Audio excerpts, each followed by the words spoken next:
You've been lied to, not by the news, not by the government, not by your enemies, but by the voice in your head. The one that tells you you're not enough yet. You need more. You'll feel whole when you finally get them to love you. That voice built a prison and convinced you to decorate it, because the real trap isn't the world outside you. It's the belief that heaven exists anywhere but within. Tonight, we break out, roll the intro. Life trains us to seek what we already are. From childhood, if you behave, you get love. If you perform, you get praise. If you succeed, you get permission to feel proud. We were conditioned to treat joy like a paycheck, earned only after labor, always pending approval. So now, you treat emotional peace like a trophy. You chase milestones like medicine, love, money, status, followers, temporary relief for a chronic condition, the fear of being nobody. But ask yourself, why do the happiest pictures online belong to the saddest people offline? Why do the couples who post daily proof of their love sleep back to back in silence when the phone is charging?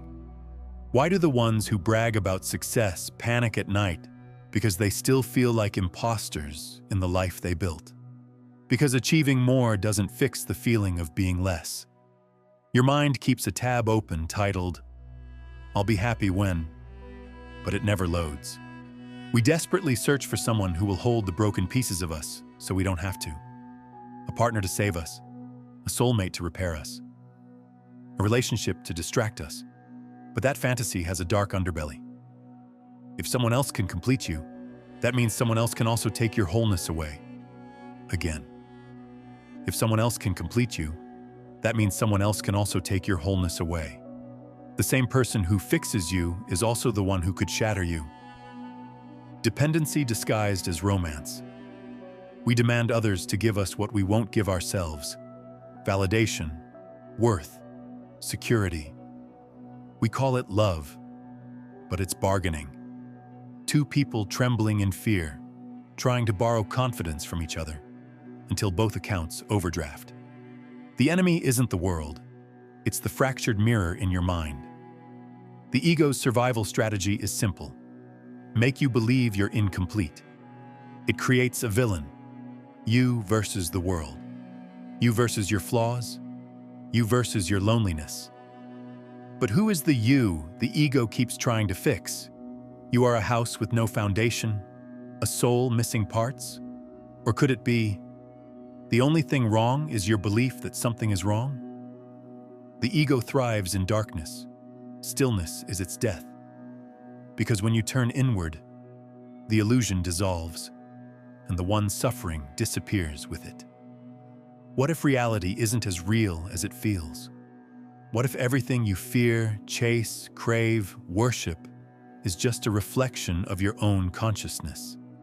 Look closer. Every sight, every sound, every emotion, every memory. You've never experienced the world directly, only your mind's rendering of it. The brain is not a camera, it's a movie studio, constantly producing a film called your life. So if reality is just a film, who is the filmmaker? You are. You think you fall in love with a person, but what you actually love is the meaning your mind attaches to them.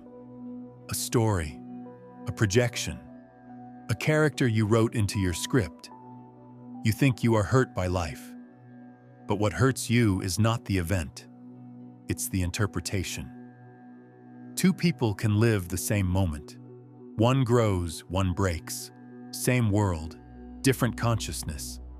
The pain isn't in the world, it's in the lens. Now here's where the matrix glitches.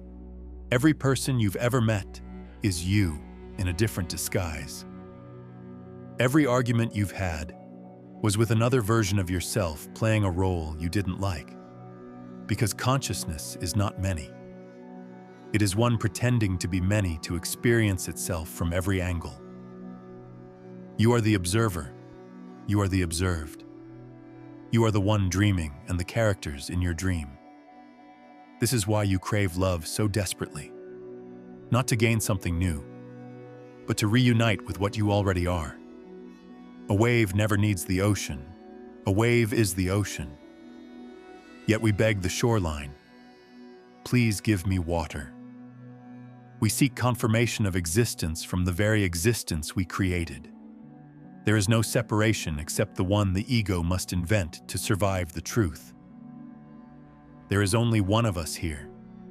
When you realize this, rejection becomes impossible. Abandonment becomes a myth. Loneliness becomes a glitch in the code. Because the love you chase is the love you are. You don't attract connection. You awaken to the connection that was never lost. The matrix shakes, the illusion cracks, and the game changes forever. There is a version of you that the world has never touched. A version that existed before the heartbreaks, before the disappointments, before you were convinced that love must be earned and worth must be proven. That version of you is still here, right now, watching, waiting, untouched by every wound your mind keeps replaying. The truth is terrifying. You've never been broken, only convinced that you were. There is no healing needed, only remembering. You've been looking in the mirror expecting to see a diamond, but you've mistaken the dust on its surface for the diamond itself. You think you need to be fixed, but you only need to be uncovered. You are not trying to become enough. You are trying to remember that you always were. Every insecurity, a story, every fear, a costume, every self-doubt, a glitch in the illusion. Your wholeness isn't something you chase. It's something you kept buried because someone once told you you weren't allowed to possess it. Think about it. A lion raised by sheep still has a roar. It just forgets how to use it. That is you. You weren't stripped of power. You were trained to ignore it. The world benefits from you doubting yourself. A disempowered mind is an obedient one. So they taught you to shrink, to compare, to crave permission. But your soul has been screaming, wake up. You are not who you were conditioned to be.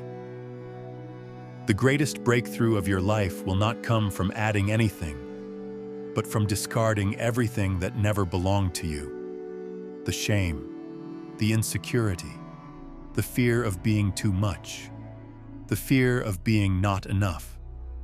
That's the great reveal. You don't grow into your greatness. You strip away everything that hid it. The diamond doesn't become valuable by earning its worth. It becomes valuable when the dirt is removed, and you are done with dirt. The moment you stop asking the world to hand you a crown, you realize you were born wearing one. You have been the treasure you've been searching for. You have been the love you've been begging for. You have been the answer to every prayer you whispered to the sky. The greatest discovery of your life is not who you can become, but who you've been this entire time. Self-love is not the soft, romantic idea you've been sold. It is war. War against every belief that ever told you to shrink. War against every memory that convinced you that you're hard to love. War against every inherited insecurity passed down by people who never loved themselves. Self-love means you stop abandoning yourself when things get uncomfortable. You stop negotiating your worth for crumbs of attention. You stop auditioning for roles in people's lives who wouldn't cast you in your own.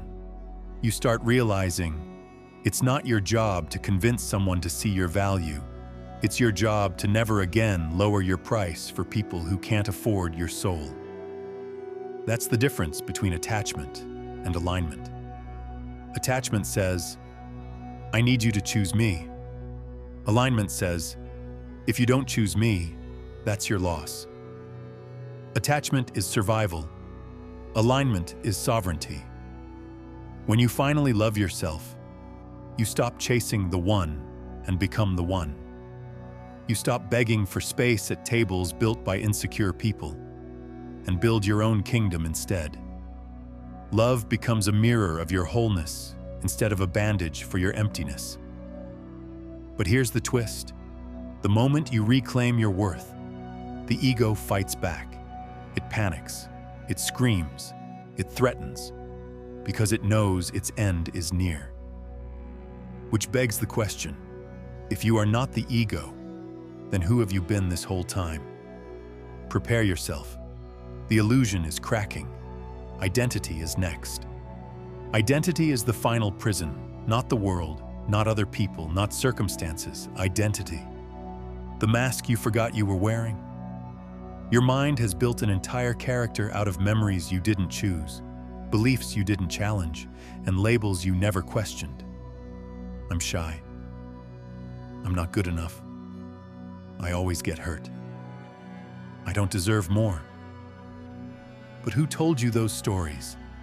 And why did you agree to live in them? Freedom doesn't come from changing your life. Freedom comes from changing the self you believe is living it. Because when the identity collapses, everything you thought was problem collapses with it. Fear, a program, limitation, a costume, the old you, a lie that lived too long. Imagine entering a room and knowing, I am the greatest asset here. Not because you're arrogant, but because you're aligned.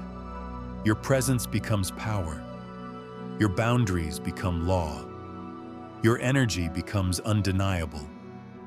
Nobody can take from you what you no longer outsource. Nobody can break you where you're no longer fragile. Nobody can reject you when you no longer reject yourself.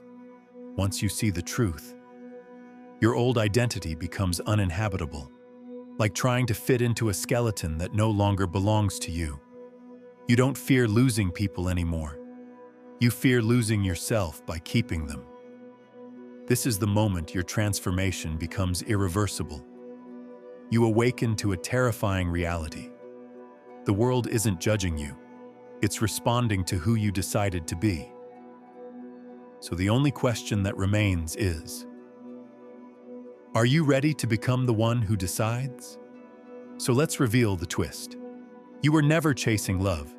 You were chasing the version of yourself that believed she was unlovable. The moment you stop outsourcing validation, you stop begging reality to treat you better. You become the proof that God exists inside flesh. You become the author. You become the source. You become what you were searching for. This is not motivation. This is not philosophy. This is a remembering. You were born whole. The world just convinced you to forget. But now, you remember. And that changes everything.